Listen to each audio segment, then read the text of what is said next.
السلام عليكم ورحمة الله وبركاته. الحمد لله نحمده ونستعينه ونستغفره ونؤمن به ونتوكل عليه ونعوذ بالله من شرور أنفسنا ومن سيئات أعمالنا. من يهده الله فلا مضل له ومن يضلل فلا هادي له. ونشهد أن لا إله إلا الله وحده لا شريك له ونشهد أن محمدا عبده ورسوله.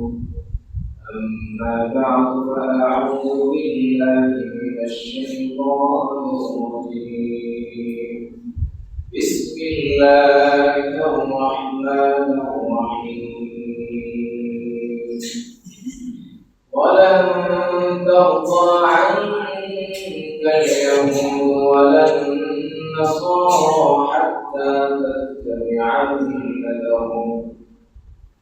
وقال الله تعالى في كلامه الأخرى: ومن الناس من يشتري لهو الحديث ليضل عن سبيل الله بغير علم ويتخذها هزوا أولئك لهم عذاب مهين. আল্লাহ সুবহানাহু ওয়া তাআলার দরবারে শুকরিয়া জ্ঞাপন করছি যে আল্লাহ সুবহানাহু ওয়া তাআলা আমাদেরকে প্রতি সপ্তাহে জুমার দিনে আজকে সালাতুল জুমা আদায় করার জন্য জুমার মসজিদে আসার এবং বসার তৌফিক দিয়েছেন। এই জন্য সকলের অন্তর থেকে পড়ছি আলহামদুলিল্লাহ।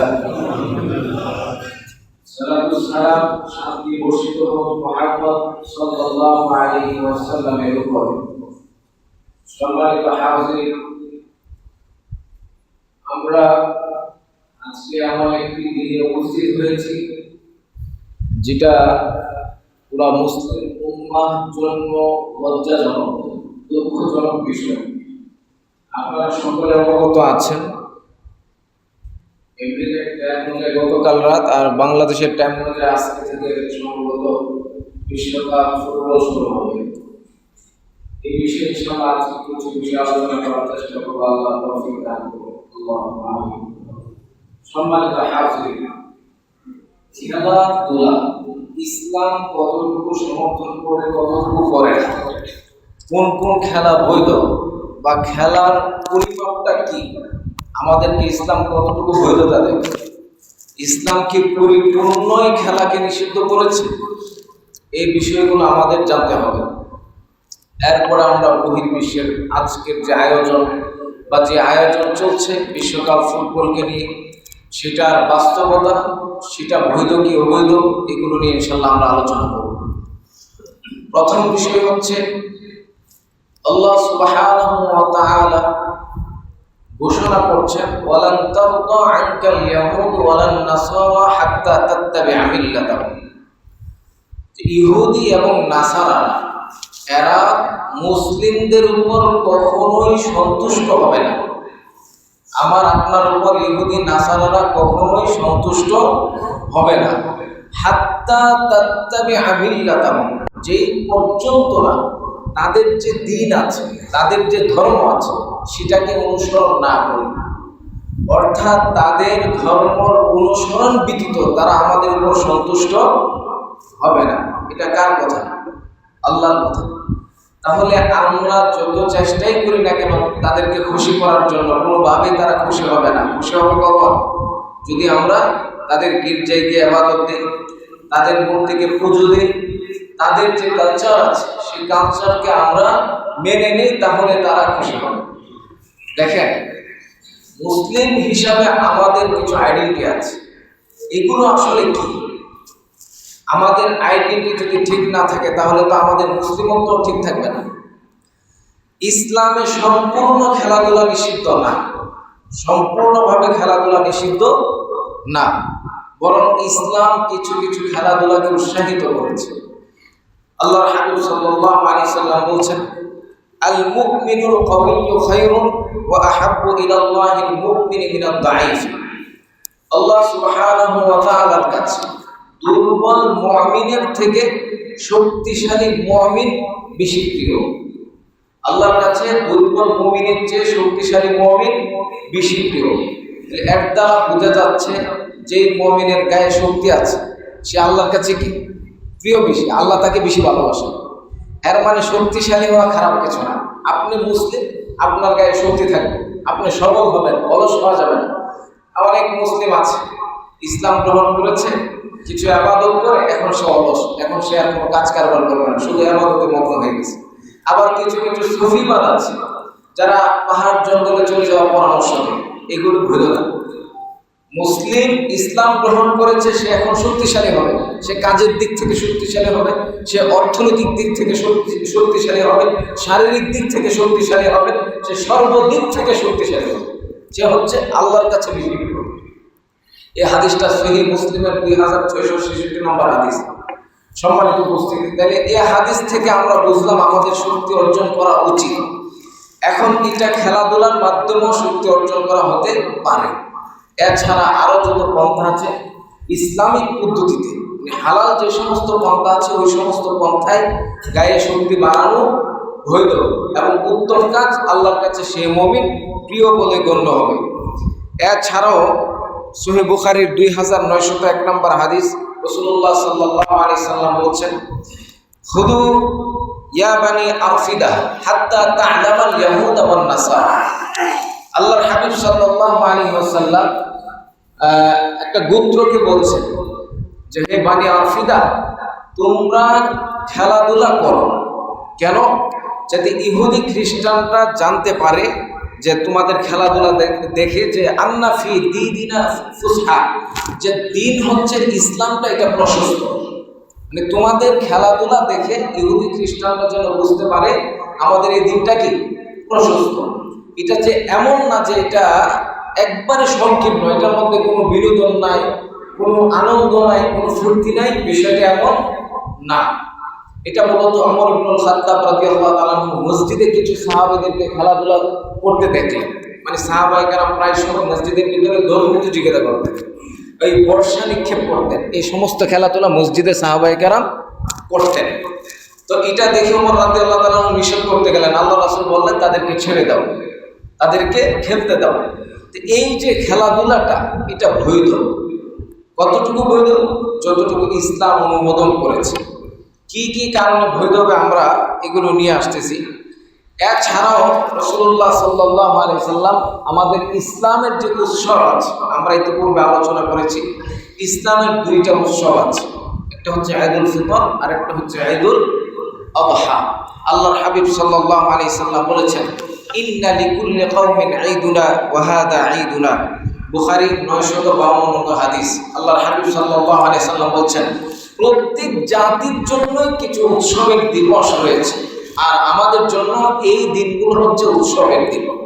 তাহলে মুসলিমদের জন্য উৎসবের দিনও আছে, খেলাধুলারও কিছু সিস্টেম পদ্ধতি বৈধতা আছে। সম্মানিত উপস্থিতি, এখন খেলাধুলা কি কি খেলা আসলে ইসলামে? প্রথম কিছু শর্ত আপনাদের কাছে বলি, যেই শর্তগুলি পাওয়া গেলে মোটামুটি অনেক খেলায় বৈধ হতে পারে।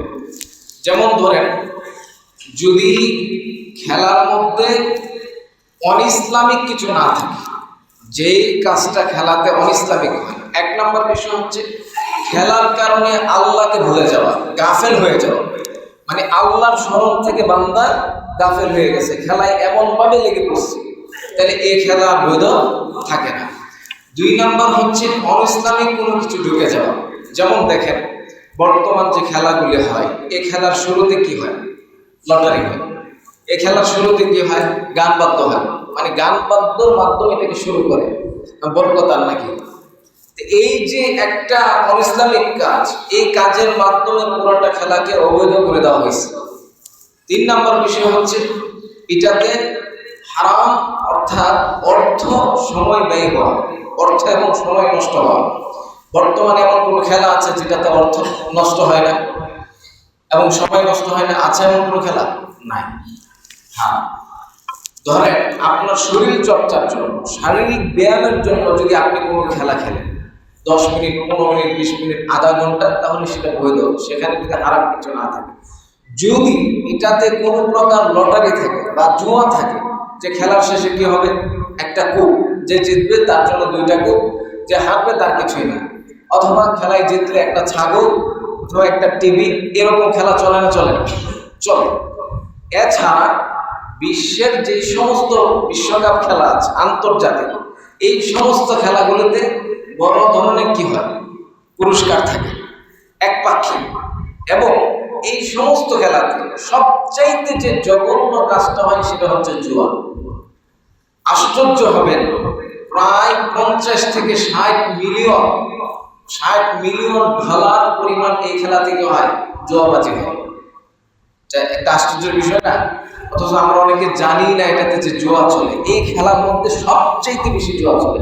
তাহলে জুয়া এটাও হারাম, এবং এই খেলাতে যে জুয়া লাগানো হচ্ছে, এই খেলা বৈধ কি করে হতে পারে? সম্মানিত উপস্থিতি, রাসূল সাল্লাল্লাহু আলাইহি সাল্লাম 4টা খেলার বৈধতা দিয়েছেন। এই হাদিসটা আমরা নাসাঈর 8940 নং হাদিসে পেয়েছি, এবং এই হাদিসটাকে ইমাম আলবানী রাহিমাহুল্লাহ সহিহ বলেছেন। এর মধ্যে রাসূল সাল্লাল্লাহু আলাইহি সাল্লাম বলছেন, কুল্লু শাইইন লাইসা মিন যিকরিল্লাহ ফাহুয়া লাহবুন ওয়া লাইবুন ইল্লা আরবা'a খিসাল। 4টা খেলা, নির্দিষ্ট 4টা খেলা, এগুলো বৈধ, যেগুলো আল্লাহর জিকির থেকে গাফেল করে না এবং হাসি খেলা তামাশার মধ্যে মত্ত হয়ে পড়ে না। এইরকম 4টা খেলা আছে। 1 নম্বর হচ্ছে মুলাআবাতুর রাজুল ইমরাআতাহু, যে পুরুষ তার স্ত্রীর সাথে দৌড় প্রতিযোগিতা করবে। পুরুষ তার স্ত্রীর সাথে দৌড় প্রতিযোগিতা করবে, অথবা আরো দেখা যায় স্ত্রীর সাথে অনেক খেলাধুলা মানুষ করে। যদি সেটা হারাম পর্যায়ে না হয় তাহলে সেটা বৈধ। এবং দৌড় প্রতিযোগিতা করা এটা একটা সুন্নাহ। রাসূলুল্লাহ সাল্লাল্লাহু আলাইহি সাল্লাম মাঝে মধ্যে আয়েশা রাদিয়াল্লাহু তাআলা আনহার সাথে দৌড় প্রতিযোগিতা করতেন। আল্লাহর হাবিব সাল্লাল্লাহু আলাইহি সাল্লাম এক রাত্রে দৌড় প্রতিযোগিতা করতে গিয়ে আয়েশা রাদিয়াল্লাহু তাআলা আনহাকে জিতাই দিলেন। আয়েশা রাদিয়াল্লাহু তাআলা আনহাকে জিতাই দিলেন। আয়েশা রাদিয়াল্লাহু তাআলা আনহা বললেন, আমি তো জিতে গেলাম। মানে ওনার স্ত্রীকে খুশি করার জন্য উনি তাকে জিতাই দিলেন। তাহলে এটাও একটা সওয়াবের কাজ। আপনি আপনার স্ত্রীকে নিয়ে দৌড় প্রতিযোগিতা করবেন, তাকে জিতাই দিবেন, তাকে খুশি করবেন, এটা সৌন্দর্য, এটা ইসলামের একটা সৌন্দর্য, এটাও সওয়াবের কাজ। তাহলে 1 নম্বর হচ্ছে স্ত্রীর সাথে দৌড় প্রতিযোগিতা করা। 2 নম্বর হচ্ছে ওয়াতাদিবুর রাজুলি ফারাসাতাহু, মানে ঘোড়াকে প্রশিক্ষণ দেওয়া, ঘোড়ার প্রশিক্ষণ দেওয়া। অন্যান্য ইতে আছে যে ঘোড়ার প্রশিক্ষণ, ঘোড়ার দৌড় প্রতিযোগিতা করা, এগুলি বৈধ। ঘোড়াকে কেন প্রশিক্ষণ দিবেন? ইসলামের খেলার কিছু, এবং এই খেলার কিছু উদ্দেশ্য আছে। ইসলামের যে খেলাগুলো আসছে এগুলো এমনিতে আসে না, এগুলোর কিছু উদ্দেশ্য আছে। কেমন উদ্দেশ্য? ধরেন আপনি ঘোড়া কেন প্রশিক্ষণ দিবেন? ঘোড়ার ব্যাপারে রাসূলুল্লাহ সাল্লাল্লাহু আলাইহি সাল্লাম বলছেন, কিয়ামত পর্যন্ত ঘোড়ার কপালে কল্যাণ লেখা আছে। তাহলে এই ঘোড়ার মাঝে যে কল্যাণ আছে, এই ঘোড়া দিয়ে কি করা হয়? বিশেষভাবে ঘোড়া দিয়ে যুদ্ধ করা হয়। তো যুদ্ধের জন্য ঘোড়াকে প্রশিক্ষণ দেওয়া, এবং এই ঘোড়া যে বিষটা দেয়, যে সমস্ত নাপাক জিনিস তার থেকে বের হয়, সেটার জন্য আল্লাহ তাআলা উজ্জত রেখেছেন, সওয়াব লিখেছেন। মূলত এটা যুদ্ধের জন্য লালিত পালিত হইতে হবে। তাহলে ঘোড়া লালন পালন করা, ঘোড়ার দৌড় প্রতিযোগিতা করা, যদি এটাতে হারাম কিছু না থাকে তাহলে এটা সুন্নাহ, এই কাজটা বৈধ। এরপরে আল্লাহর হাবিব সাল্লাল্লাহু আলাইহি সাল্লাম বলছেন, ওয়ামাশিউর রাজুলি বাইনাল গারাদাইনি, বর্ষা নিক্ষেপ করা, তীর নিক্ষেপ করা, তীরন্দাজি করা, তীর চালানো। অর্থাৎ আপনি একটা বস্তুকে লক্ষ্য করে এটাকে তীর নিক্ষেপ করে এটার লক্ষ্যবস্তু ভেদ করা, এটাকে সোজাসুজি মারা, এটা প্রশিক্ষণ নেওয়া। কেন?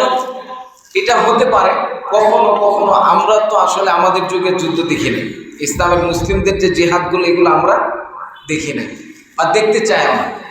সাহাবায়ে কেরামের একটা বীরত্বই ছিল এমন যে তারা যুদ্ধ করাকে সবচেয়ে বেশি পছন্দ করতেন।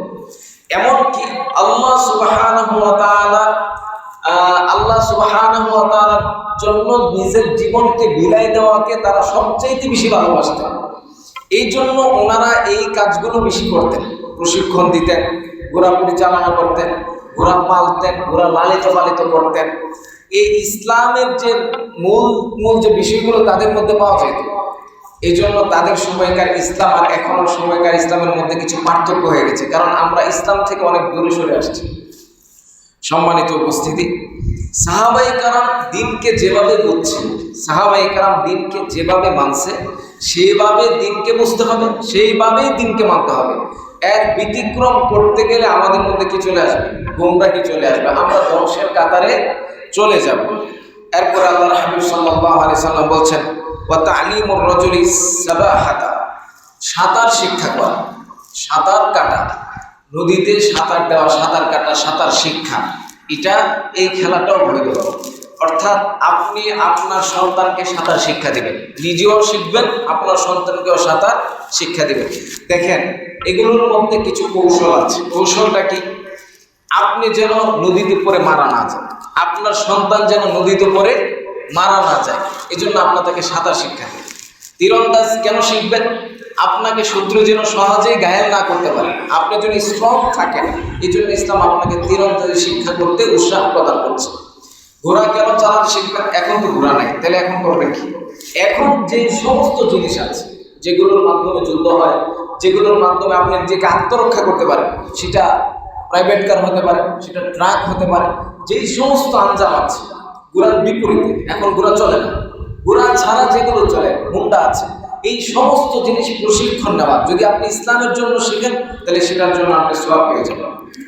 আল্লাহ সুবহানাহু ওয়া তাআলা আমাদেরকে এই জিনিসগুলো ইসলামের জন্য শেখার তৌফিক দান করুন, আল্লাহুম্মা আমিন। সম্মানিত উপস্থিতি, তাহলে এই চারটা বিষয় আমরা পাইলাম। মোটামুটি খেলার মধ্যে বৈধতা, এছাড়া যে সমস্ত খেলা বর্তমান চলতেছে, ফুটবল আপনি একটু সময় খেললেন শরীরকে চর্চার জন্য, শরীরের একটু আনন্দের জন্য, তাহলে সেটা বৈধ হবে। ক্রিকেট খেললেন, যদি সেটা সাময়িক সময়ের জন্য হয়, শরীরের চর্চার জন্য হয়, সেটা বৈধ হবে।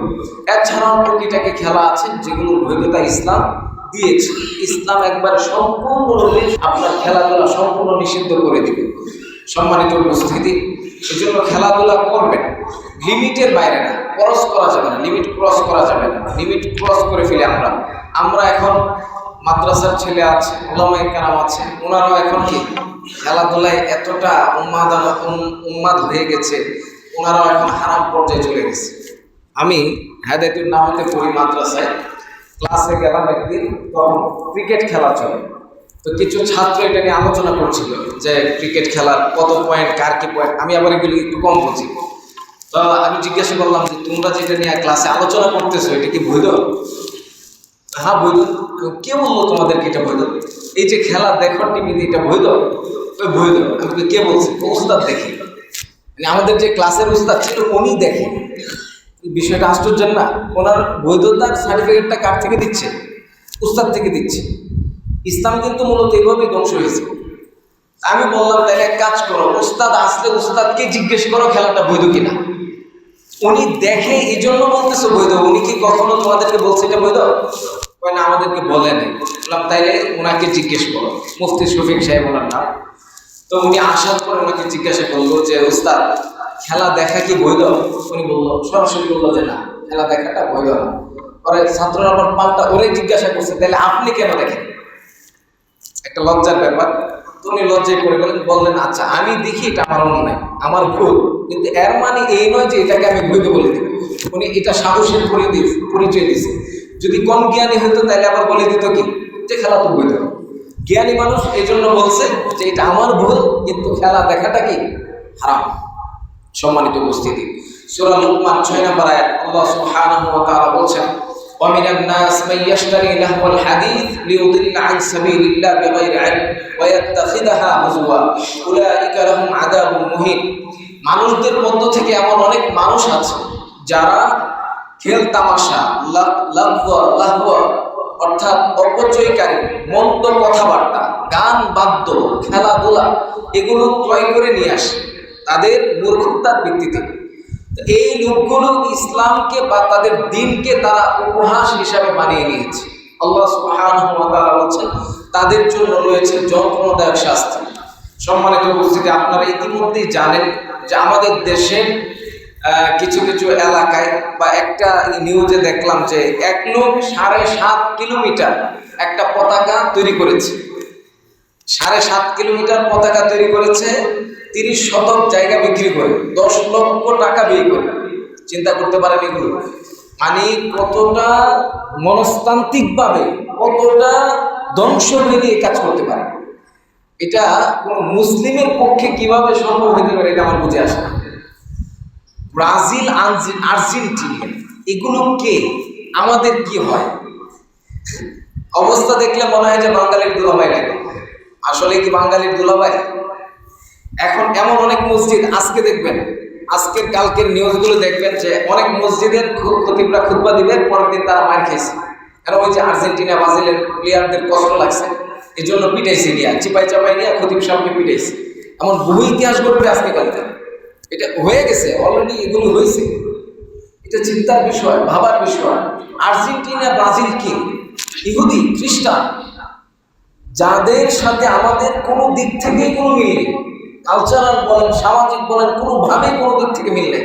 এদেরকে আমরা সাপোর্ট করছি, আমরা মুসলিম। এরা যদি জিতে যায় আমার লাভ কি? আমাকে 1 টাকা দিবে, আমার রাষ্ট্রকে 1 টাকা দিবে, আমার সমাজকে 2 টাকা দিবে? দিবে না। তাহলে তারা জিতে গেলে আমার লাভ কি? অথচ এই দলকে ভালোবাসতে গিয়ে নিজের শ্রম ব্যয় করছে, নিজের সময় ব্যয় করছে, নিজের অর্থ ব্যয় করছে। এমনকি এমন অবস্থা হয় যে শেষ পর্যন্ত তার নিজের প্রিয় দল না জিতার কারণে সে গলার মধ্যে ফাঁসির ঝুলি রশি ধরাই দিচ্ছে। আমাদের এতটা অবক্ষয় হয়ে গেছে। সম্মানিত উপস্থিতি, তাহলে খেলাধুলা এটা আসলে এই যে সিস্টেমটা, বিশ্বকাপের যে সিস্টেমগুলো, এগুলো আমাদের মগজের ভিতরে ঢুকাই দেওয়া হয়েছে আমাদেরকে ধ্বংস করার জন্য।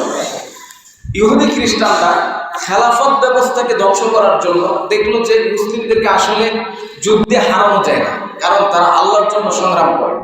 আপনাদেরকে একটা ইতিহাস বলি। রোমের পক্ষ থেকে একটা বাহিনী আসলো মুসলিম বাহিনীর বিরুদ্ধে যুদ্ধ করার জন্য। তাদের যে নেতা, তার নাম হচ্ছে রুস্তম। সে তার গোয়েন্দা বাহিনীর প্রধানকে বলল যে তুমি যাও, মুসলিম বাহিনীর খোঁজ খবর নিয়ে দেখো তাদের সংখ্যা কত, তাদের অস্ত্র শক্তি কেমন, তাদের জনসংখ্যা কেমন, খোঁজ নিয়ে দেখে আসো। তো রোমের গোয়েন্দা বাহিনী তারা গেল, গিয়ে দেখে যে মুসলিমরা রাতের বেলায় তাহাজ্জুদ করে আল্লাহর কাছে কান্নাকাটি করে, দিনের বেলা অস্ত্র প্রশিক্ষণ নেই। খাবার কি? খাবার অল্প, জীর্ণ শীর্ণ, তারা জীর্ণ শীর্ণ রুটি খায়, শুকনো রুটি খায়। এমনকি এই মুসলিম জাতি, তাদের কাছে কোনো মদ নেই, কোনো খারাপ জাতীয় কিছুই নেই, বরং দেখতে একদম জীর্ণ শীর্ণ, অস্ত্র শস্ত্র তেমন নাই। এই রিপোর্ট দিতে এসে গোয়েন্দা বিভাগের প্রধান বললেন যে জাহাপনা, আপনি যাদের বিরুদ্ধে যুদ্ধ করার জন্য চিন্তা করছেন, কখনোই তাদের বিরুদ্ধে যুদ্ধ করে আপনি জয়লাভ করতে পারবেন না। সম্রাট বললেন কারণ কি? তাদের বিরুদ্ধে যুদ্ধ করে জয়লাভ করা যাবে না কেন? তারা কি অস্ত্র শস্ত্র বেশি? হয় না, তাদের অস্ত্র শস্ত্র বেশি না। তাদের কি জনবল বেশি, জনশক্তি বেশি? হয় না, তাদের জনশক্তি বেশি না, বরং তারা জীর্ণ শীর্ণ। তারা কি মদ খায়? না, তারা মদ খায় না, জুয়া খেলে না, তারা আল্লাহর দেনে মগ্ন থাকে। পরে বলল যে তারা কি নারী লোভী, নারীদের প্রতি তারা কি এমন সুন্দরী নারী পেয়েছে যে নারীদের জন্য তারা যুদ্ধ করবে?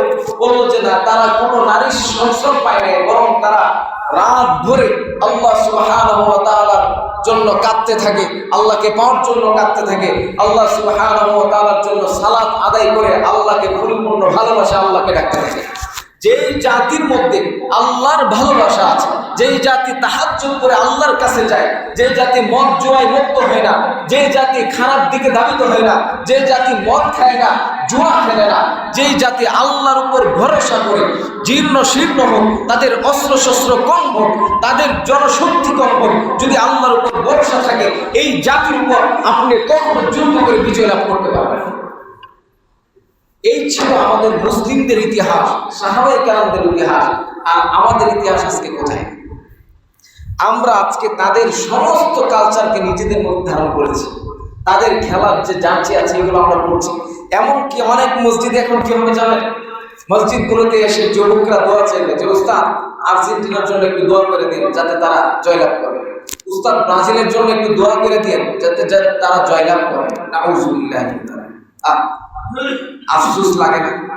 আপনার সন্তান যে আর্জেন্টিনার ফ্রেন্ড হয়ে গেল, রাসূলকে ছেড়ে দিয়া, রাসূলুল্লাহ সাল্লাল্লাহু আলাইহি ওয়াসাল্লামের আদর্শকে ছেড়ে দিয়ে, যাকে আইডল মানার দরকার ছিল তাকে ছেড়ে দিয়ে এমন ব্যক্তিদেরকে আইডল মেনেছে যারা চিরস্থায়ী জাহান্নামী, যারা মৃত্যুবরণ করার সাথে সাথে জাহান্নামে চলে যাবে, এই সমস্ত লোকদেরকে যে আপনার সন্তান আপনি আমি যে গ্রহণ করলাম, একটু আফসোস লাগে না? তাহলে আমি আমার সন্তানকে শিক্ষাটা দিলাম। সম্মানিত উপস্থিতি, আজকে যদি এই অবস্থায় মারা যায় তাহলে কালকে তাদের সাথে হাসর হবে। আল্লাহ হাবিব সাল্লাল্লাহু আলাইহি সাল্লাম বলছেন যে এই সমস্ত খেলাধুলা এটা মুমিনদের গুণ হতে পারে না। সূরা মুমিন এটার 3 নম্বর আয়াত আল্লাহ সুবহানাহু ওয়া তাআলা বলছেন, ওয়াল্লাযীনা হুম আনিল লাগwi মুরিদুন, যারা মুমিন এদের একটা গুণ হচ্ছে তারা খেল তামাশায় মগ্ন হতে পারে না। তারা খেলাধুলা করবে কিন্তু আল্লাহকে ভুলে যাবে না। এই যে দেখেন, এমন অনেক যুবক আছে যারা জীবনে কোনোদিন ফজর পড়ে না, জীবনে কোনোদিন তাহাজ্জুদ করে না, মানে একটা রাত আল্লাহর জন্য জাগ্রত হয়ে নেয়। এই যুবকটা খেলার জন্য পুরো রাত জেগে আছে। আফসোস, এই যুবক সারা রাত একটা খেলার জন্য জেগে আছে, শুধু খেলাটা দেখবে, তৃপ্তি পাবে, আর কিছুই না। এটা আল্লাহ সুবহানাহু ওয়া তাআলা এই জাতিকে এই জন্য সৃষ্টি করেন। আল্লাহ সুবহানাহু ওয়া তাআলা এই জাতিকে এই জন্য সৃষ্টি করেন যে তারা খেলাধুলায় মগ্ন হয়ে পড়ে। সম্মানিত উপস্থিতি, আল্লাহ সুবহানাহু ওয়া তাআলা বলছেন, কুল মা ইনদাল্লাহি খায়রুম মিনাল লাহবি ওয়া মিনাত তিজারা। আল্লাহ সুবহানাহু ওয়া তাআলার কাছে যা আছে সেগুলো উত্তম এই সমস্ত খেলাধুলা থেকে, এই সমস্ত খারাপি থেকে আল্লাহর কাছে যা আছে সেগুলো উত্তম। বাস্তবিক অর্থে দেখেন, কবি ইকবাল একটা কথা বলতেন, ইহা হাম সব মুসাফির হে, কোই আখির ঠিকানা, কোই আগে রওয়ানা হে, কোই পিছে রওয়ানা। এই দুনিয়াটা হচ্ছে একটা মুসাফির খানা। এখান থেকে মানুষ হয় আগে যাবে না হয় পরে যাবে। আপনি বড় ভাই, আপনার সিরিয়াল আপনার ছোট ভাইয়ের আগে, আপনার সিরিয়াল আপনার ছোট ভাইয়ের পরেও আসতে পারে। আপনি পিতা, আপনার সিরিয়ালের পূর্বে আপনার সন্তানের সিরিয়ালও আসতে পারে। এটার কোনো ঠিক ঠিকানা নাই। এই দুনিয়ার থেকে আমাদের সবার যেতে হবে। তো যাবো যে আল্লাহর কাছে, কোন মুখ নিয়ে যাবো? আর্জেন্টিনার ব্রাজিলের জার্সি পরে, আর্জেন্টিনার বা ব্রাজিলের পতাকা উত্তোলন করে, জার্মানের 7.5 কিলোমিটার লম্বা পতাকা বানিয়ে তারপর আল্লাহর সামনে হাজির হইলে আল্লাহ সুবহানাহু ওয়া তাআলা খুব আপ্যায়ন করবেন, তাই না? আপনার সন্তান যদি এই রোগে আক্রান্ত থাকে তাহলে তাকে দ্বীনের শিক্ষা দেন, তাকে বুঝান। না বুঝলে তাকে, যারা বুঝে তারা ধর্মীয় জ্ঞান রাখে তাদের কাছে নিয়ে যান, তাদের সাথে বসান, তাদের সাথে কথা বলান।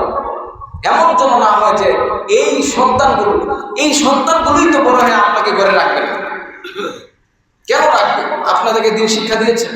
দিন তো বলেছে যে পিতা মাতার সাথে অসন্ত ব্যবহার করো না, তো এই শিক্ষা তো সে পায় না, তাহলে সে আপনাকে কেন ঘরে রাখবে?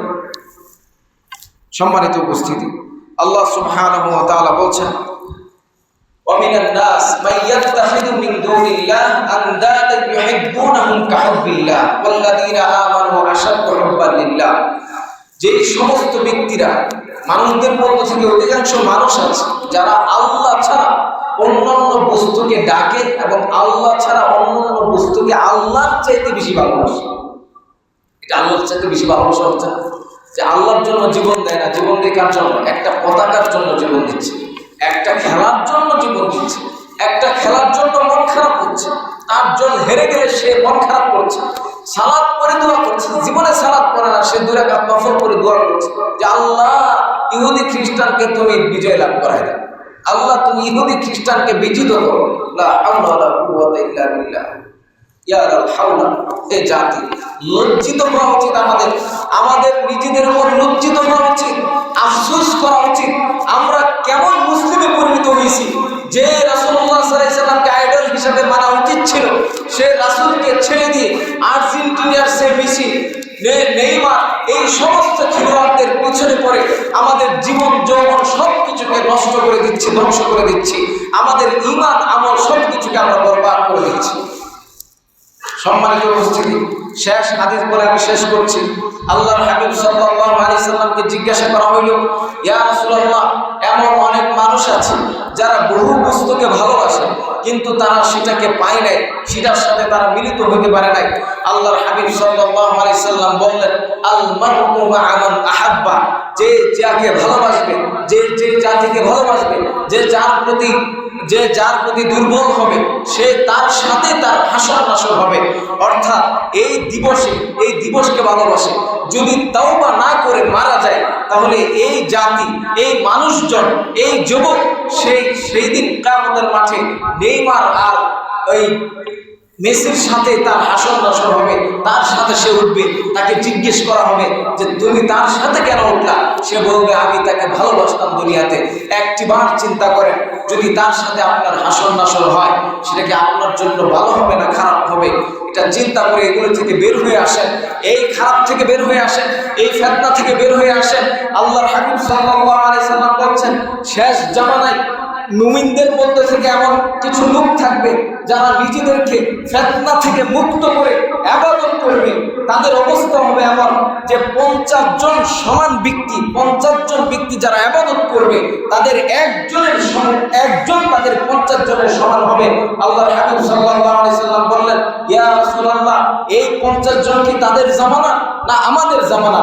আল্লাহর হাবিব সাল্লাল্লাহু আলাইহি সাল্লাম বললেন, ফিতনার যুগে যারা সবকিছুকে বয়কট করে, যারা সবকিছুকে ত্যাগ করে আল্লাহ সুবহানাহু ওয়া তাআলার জন্য কাজ করবে, আল্লাহ সুবহানাহু ওয়া তাআলার ইবাদত করবে, এই সমস্ত ব্যক্তিরা তাদের একজন তোমাদের 50 জনের সমপরিমাণ সওয়াব লাভ করবে।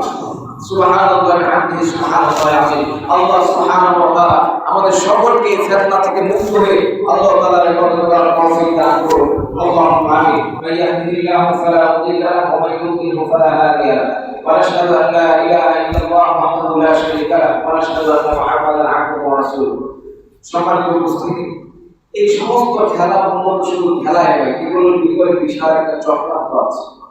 যেমন ধরেন 2022 সালে যে ফিফা বিশ্বকাপ হয়েছিল, সে সময় রাশিয়াকে বয়কট করা হয়েছে। মানে রাশিয়া এই খেলায় অংশগ্রহণ করতে পারবে না। কেন? তারা ইউক্রেনে হামলা করেছিল। এই একটা কারণে তাদের খেলাকে নিষিদ্ধ ঘোষণা করা হয়। আচ্ছা, বর্তমানে যে ইহুদিরা ফিলিস্তিনের উপর যে বারবার আক্রমণ করছে, এই আক্রমণের কারণে ইহুদিদের কি বয়কট করা হয়েছে?